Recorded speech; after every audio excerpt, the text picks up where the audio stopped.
বাড়িতে যদি থাকে 1 কাপ ময়দার সামান্য একটু ফুড কালার, তাহলে তোমরাও বানিয়ে নিতে পারবে এই সুন্দর ডিজাইন করা পাটিসাপটাগুলো, যেগুলো খেতে হবে যেমন সফট, দেখতে জাস্ট অসাধারণ। বাচ্চা থেকে বড় সকলেই কিন্তু পছন্দ করবে। নিয়েছি একটা নারকেল, খুব ভালো করে কুড়িয়ে নিয়ে একটু গুড় দিয়ে, দেখো সুন্দর করে গুড়ের মধ্যে একটু এলাচ দিয়ে একটা সুন্দর স্টাফিং হিসাবে আমরা যে পুরটা ব্যবহার করব সেটা রেডি করে নিয়েছি। স্টাফিংটা কিন্তু খুব সফট হয়েছিল নারকেলের পুর। তোমরা চাইলে এখানে স্টাফিং হিসেবে অন্য কিছু ইউজ করতে পারো। দেন চলো আমি এবার ময়দাটা রেডি করে নিই। আমি এখানে নিয়েছি 1 কাপ ময়দা, সামান্য একটু নুন দিয়েছি স্বাদ অনুযায়ী, আর দিয়ে দিচ্ছি দেখো পরিমাণ মতো জল দিয়ে একটা খুব ঘনও না খুব পাতলাও না মাঝামাঝি একটা ব্যাটার রেডি করে নিয়েছি।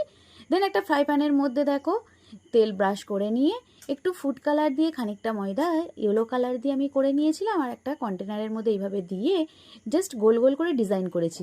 দেখো দেখি দেখতে কতটা সুন্দর হয়েছে, জাস্ট ওয়াও বলতে হবে না। সবগুলো কিন্তু আমি এইভাবে রেডি করে নিয়েছি, যেটা খেতে যেমন সফট, দেখতে জাস্ট দুর্দান্ত। চলো তুমিও ট্রাই করে আমাকে কমেন্ট করো। Tata, by.